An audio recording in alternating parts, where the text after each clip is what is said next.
Welcome to The Tipping Point. I'm Jimmy Evans, and I've got a great message for you today. Before I bring the message, let me just tell you, I've got some places that I'm going to be speaking. Let me just say real quickly, XO Conference. We have an XO Marriage Conference coming up February 11th and 12th, coming up real quick at Fellowship Church in Grapevine, Texas. My dear friend, Pastor Ed Young, his wife Lisa, wonderful people, wonderful pastors at the great church there, Fellowship Church. We're going to be there all day Friday on February 11th, 9:30 to 4. Have speakers all day long, ministering to your marriage. Back that evening, 6:30 to about 9:30. I'll be speaking that morning. I'll be speaking that evening. Also, Saturday, the 12th, from 9 to noon, I'll be speaking again on Saturday morning. We have our top speakers coming in for this conference. This is one of our premier conferences. I'm also speaking that weekend at Fellowship Church at 9:30 and 11:15 on Sunday morning. I would love to have you be there. I'd love to have you come and be a part of that, and you will love Fellowship Church and you'll love the XO Conference. I'm also speaking there at Fellowship Church. This is on February the 16th and 17th, and I'll be speaking there. This is the Creative Church Conference, the C3 Conference 2022, and I'll be speaking on February 17th at 9 a.m., but the whole conference is going to be terrific. Just go on their website there and you'll be able to see, Fellowship Church website, you'll be able to see the conference and sign up for it. We also have our XO Houston Conference coming up February 18th and 19th, and I'll tell you more about that next week, but that's coming up at Grace Church Houston. Pastors Garrett and Andrea Booth, wonderful people there. That's xomarriage.com/conferences.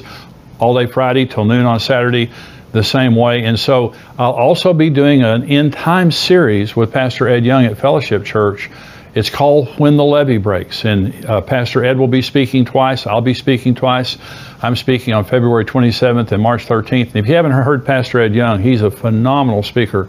And he's going to be speaking on the end times, and I will also for that series. And you can go to fellowshipchurch.com to get more information. But we've got a lot of great things coming up. I hope that you'll be able to be a part of some of those events.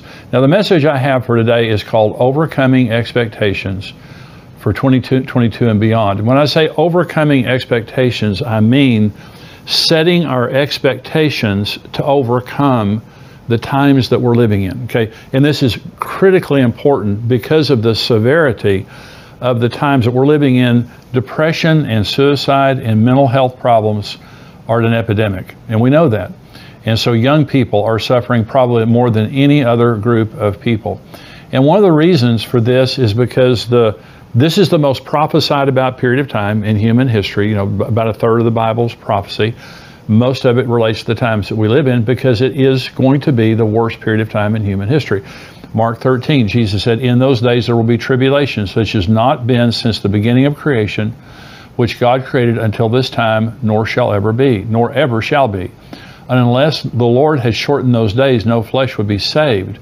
But for the elect's sake, whom he chose, he shortened the days." And that's talking about the tribulation period of time when about 3/4 of the earth's population dies. And Jesus said they'd all died if God hadn't shortened the days. So this is going to be the most severe time in human history. Now, as believers, we're going up in the rapture. We're not going to be here for the tribulation. But listen to what Jesus said in Luke chapter 21. "There will be signs in the sun, moon, and the stars, and on the earth distress of nations with perplexity, the sea and the waves roaring. Men's hearts failing them from fear and the expectation of those things which are coming on the earth, for the powers of the heavens will be shaken." Powers of the heavens will be shaken. That's talking about demonic powers. There's going to be a demonic war that's going on. But Jesus said, men's hearts failing them from fear. The word is phobos in the Greek. It means terror. It means fear. It means terror. It says literally, men's hearts failing them. And this is what we're seeing. We're seeing the depression, the mental health problems, the demonic attacks. This is a time that we need to be in Jesus, that we need to have the full armor of God on. I want you to know that Jesus gave us all authority over the power of the devil, that we can overcome him at any point in time, but we have to be equipped. We have to know the battle that we're fighting and understand this isn't just an issue of the world and the nations and the weather and those things. It's an issue of demonic powers being shaken. There's a demonic battle that's going on. And so the way that we think in these days is critically important. Let me say it this way. Wrong expectations in these days can be fatal. Jesus said, men's hearts failing them from fear and the expectation of the things that are coming in the world. But see, the beauty of Bible prophecy is it tells us what's about to happen. So and it's encouraging. When you hear Bible prophecy properly taught, it's going to encourage you. It's going to leave you encouraged. Now, we're all sobered by the days that we're living in, but the times that we're living in are contextualized by end times prophecy. And Jesus said, when you see these things begin to happen, hey, look up. Lift up your head, your redemption draws near. So we're not getting depressed because of the end times. We're getting encouraged because the signs of the times that we're looking at, they show us some very, very specific things. So here's the twofold importance of end time prophecy in our day. And the first is prophecy protects our expectations from fear and doomsday predictions. There's doomsday people out there right and left telling us that COVID, the worst of COVID is coming. I read in the news this morning, there's a new strain of SARS virus that's supposed to be more contagious and more deadly and all that kind of stuff. I just got over the Omicron version of COVID and it wasn't that bad. But they were saying when it was in Africa on its way to America, this was going to, wipe everybody out and it's the worst thing ever happened, all that stuff. So if you listen to the doomsdayers, you're just going to get depressed. It could be overwhelming. I mean, it could literally be overwhelming. People are committing suicide because of the expectation of the things that are coming, and they're just overwhelmed with COVID. They're overwhelmed with the economy. They're overwhelmed with the things that are happening in the world, the violence, all the wars and rumors of war that are going on. So let's set our expectations. Okay, let's just in case you haven't just really thought about it, I want you to set your expectations for 2022. Okay, so I want you to set your expectations related to the economy. The economy, the stock market is doing some really crazy stuff right now, and I think it dropped 1,000 points last week in one day, which was the largest drop that it had this earlier in the year, I believe, in history. And so here's what Jesus said about the economy. Again, this is so comforting that Jesus told us these things, as it was in the days of Noah. So it will be also in the days of the Son of Man. They ate, they drank, they married wives, they were given in marriage, until the day that Noah entered the ark and the flood came and destroyed them all. Likewise, also as it was in the days of Lot. They ate, they drank, they bought, they sold, they planted, they built. But on the day that Lot went out of Sodom and Gomorrah, it rained fire and brimstone from heaven to destroy them all. Even so will it be in the day when the Son of Man is revealed. Now, this can't be at the end of the tribulation, okay? Because the earth is a smoldering ruin. 3/4 of the earth's population is dead. No one's buying, no one's selling, no one's marrying, no one's planning a building. It's the end of the world. And so this is a time when Jesus is revealed to the church. This is a period of time when the rapture happens and it's business as usual. There is an economy. So will there be ups and downs in the economy? Yes, but I'm just saying, all the financial doomsdayers and stuff out there, don't listen to them. Jesus Christ told you there's going to be buying and selling. There's going to be an economy. There's going to be planning and building and marrying, giving in marriage. And so those things relate to hope. There's hope for the future. You think there's going to be a future. In other words, in the days of Noah, they thought Noah was a nut and the world would never end. In the days of Lot, they thought that Lot was a nut and that the world would never end. But there was an end.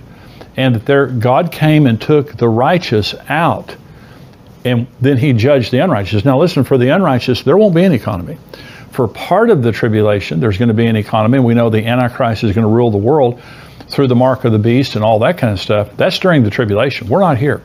But I'm saying, as a Christian, you just need to understand the world is not going to end. There's not going to be the bottom drop out of the economy. The way that many people say there will be. There will be an economy. There may be some bumps and bruises, ups and downs, but there's going to be an economy. The other thing is the tribulation. People telling us we're going to go through the tribulation. This is Jesus, Matthew 24. As it was in the days of Noah so also will be the coming of the Son of Man. For as in the days of Noah before the flood, they were eating and drinking, marrying and giving in marriage until the day that Noah entered the ark, and did not know until the flood came and took them all away. So also will the coming of the Son of Man be. Then 2 men will be in the field. One will be taken, the other left. 2 women will be grinding at the mill. One will be taken, the other left.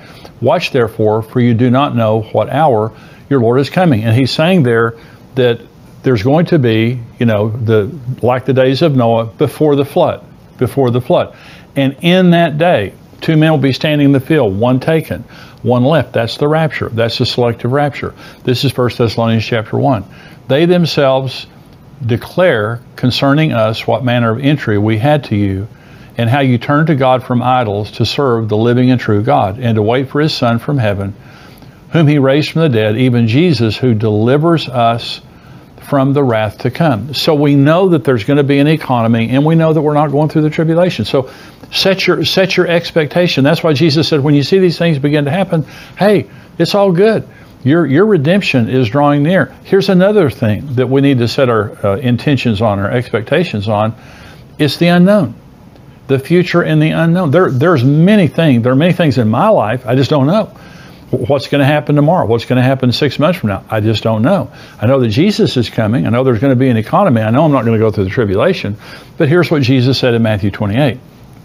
Jesus came and spoke to them, saying, all authority has been given to me in heaven and on earth. Go therefore and make disciples of all the nations, baptizing them in the name of the Father and of the Son and the Holy Spirit, teaching them to observe all things that I have commanded you. And lo, I am with you always, even to the end of the age. Okay, so Jesus is talking about the end here, and he's saying, I've given you authority, I'm giving you a mission, the Great Commission, to go out and make disciples of all the nations, and I will be with you always, even to the end of the age. Okay, and so I may have told this story before, but I'll tell it again. It was about a trip that Karen and I took. I think it was our 35th anniversary, and I had a bad year. I just had a hard year.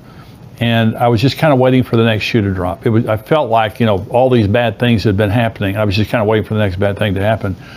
And Karen and I were on the plane, and on the airplane, headed to Hawaii for our anniversary. And Karen reached over and patted me on the hand and said, are you okay? And I said, no, I'm not okay. I said, I just feel like the next shoe's about to drop. I just feel like something else bad's about to happen. And she was real comforting. And I sat there and, kind of looking out the window, and I heard the Lord say this to me. Fear is expecting the devil to move. Faith is expecting God to move. And I think some of you need to hear that word today, is that you get so beat up that you're conditioned that something bad is going to happen, and you actually are expecting something bad to happen. That's the way I was. And the Lord, he completely changed the next year and that trip. That would have been a terrible trip if that wouldn't have happened.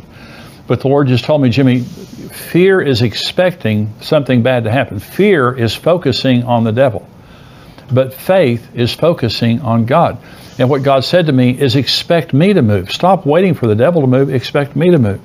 Focusing on God. See, I am with you always. He's talking to you. He's talking to you personally.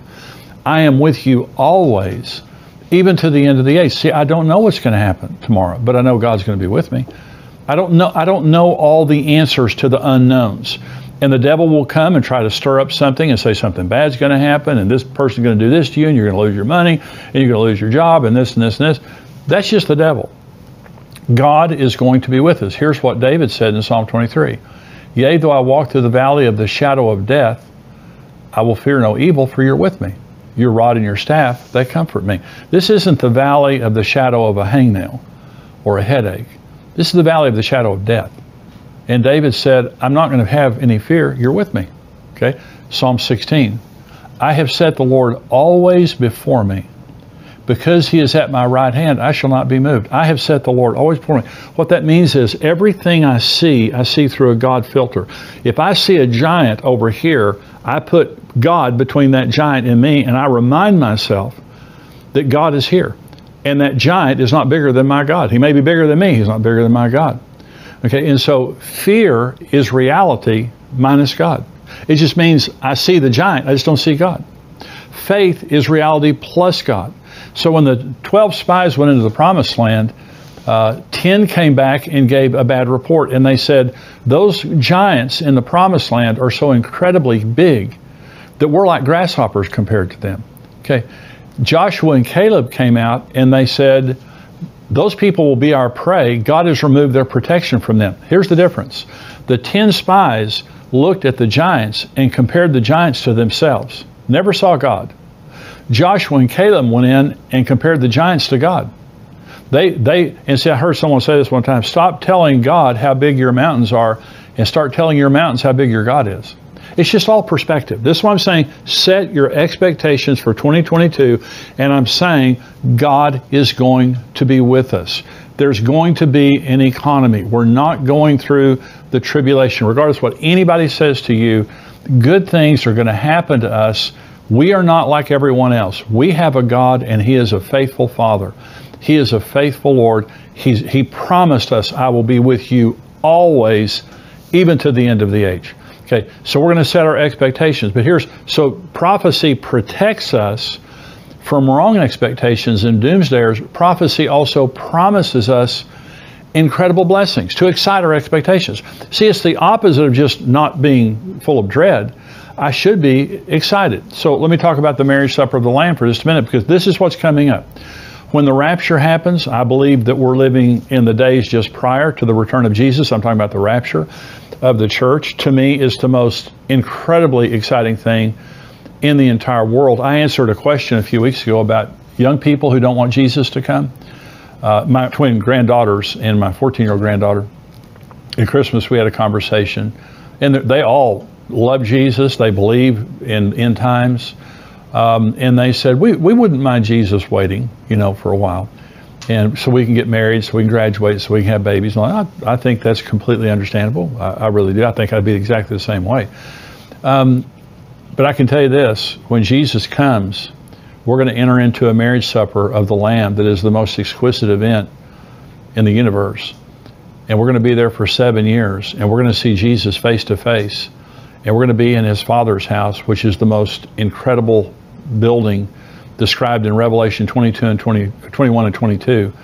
We're going to be with Jesus for all of eternity. And I can tell you this, no one who sees Jesus' face and no one at that wedding will ever look back to this earth in regret or wanting to go back. Remember Jesus said, remember Lot's wife? When He was talking about the end in Luke 21, He said, remember Lot's wife? Lot's wife fell in love with the world, and her focus was on the world. And the angels came to get Lot and his family out, but she loved the world more than she loved God. And she loved the world more than she loved righteousness. And she turned into a pillar of salt. And Jesus said, remember that woman. This is not her home. This is not part of the reason that we get so upset sometimes thinking about the end is, well, I just got my I just retired. Well, I just had a baby. Well, I just got my degree. Well, I just got this job that I want.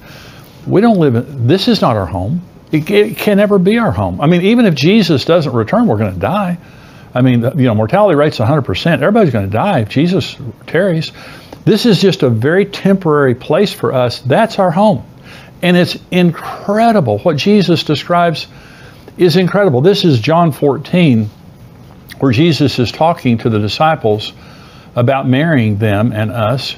He says, let not your heart be troubled. You believe in God, believe also in me. In my Father's house are many mansions. If it were not so, I would have told you. I go to prepare a place for you. And if I go to prepare a place for you, I will come again and receive you to myself, that where I am, there you may be also. And where I go, you know, and the way you know. Thomas said to him, Lord, we do not know where you are going, and how can we know the way? Jesus said to him, I am the way, the truth, and the life. No one comes to the Father but through me. Now, to the Western mind, when Jesus is talking about in my Father's house are many mansions, to the Western mind, that's just, well, what are you talking about? But to the Jewish mind, they knew exactly what he was talking about. The disciples knew exactly. He's explaining a wedding. And so Jesus said, in my Father's house are many mansions. I go to prepare a place for you.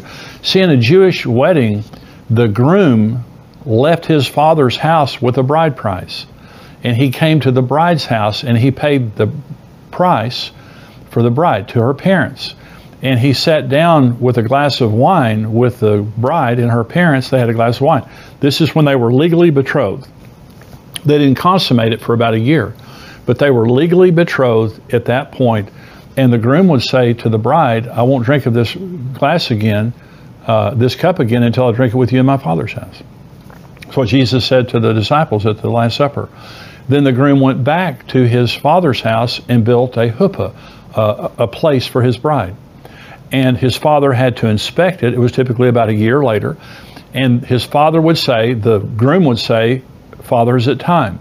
And the father would say, it's not time. Father, is it time? It's not time.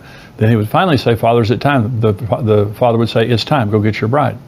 So the groom and his party would come down the street, typically around midnight, blowing trumpets and yelling, the voice of an archangel, the trumpet of God. This is what 1 Thessalonians 4 says.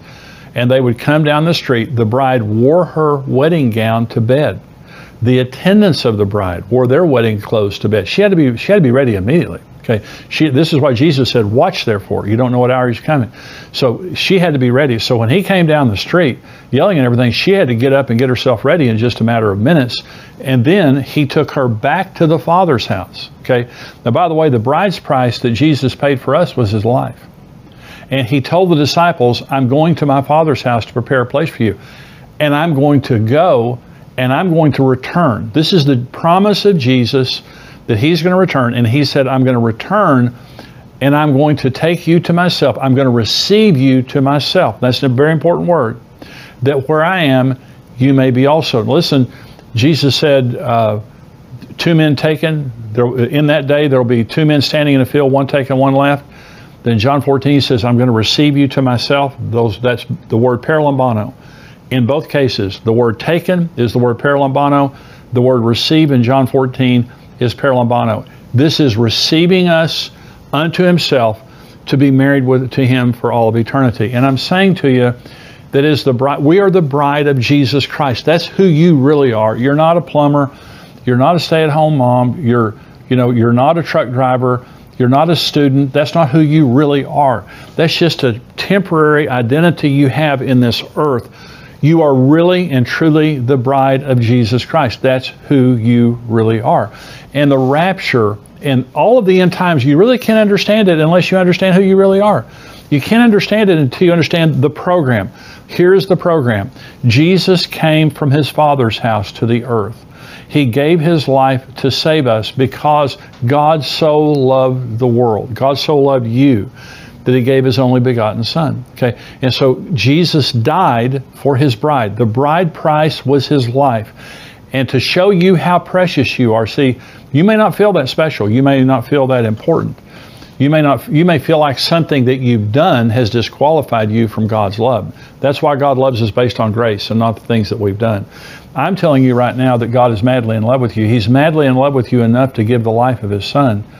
And he's madly in love with you enough to live with you forever and to make you his wife.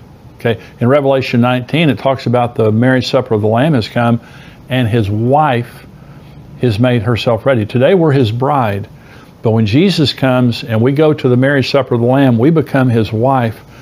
No more sorrow, no more tears, no more death, no more weakness, no more frailty, no more devil. We have authority. We have perfect bodies. We're at home with Jesus. We have a mansion in the Father's house. Can you imagine? The average Jewish groom would spend about a year building the place for his bride. Jesus has been there for 2,000 years. Can you imagine how exquisite the house that we will have in heaven will be? And I'm just saying to you, we have a lot to look forward to. Set your expectations on God. Set your expectations based on what the Bible says, and don't let anything you see on the news talk you out of it. And so we're going to go now into the subscriber portion of the program, and I'm talking about some things in the news related to Israel in the United States that are very troubling. We are now backing out of an agreement we made with Israel to help them build a pipeline to supply Europe with natural gas. I'm going to be talking about that. I'm also answering questions for, if you're a subscriber, stay tuned. That's what's coming up. If you're not a subscriber, hey, listen, just go to endtimes.com, $7 a month, $77 a year. You get the full Tipping Point show. Also, you're able to get all of the things that we send out, videos and articles that come out all week long from our contributors and also from myself. Endtimes.com keeps you educated and encouraged on what's happening in the end times. Endtimes.com, $7 a month, $77 a year. If you're a subscriber, stay tuned.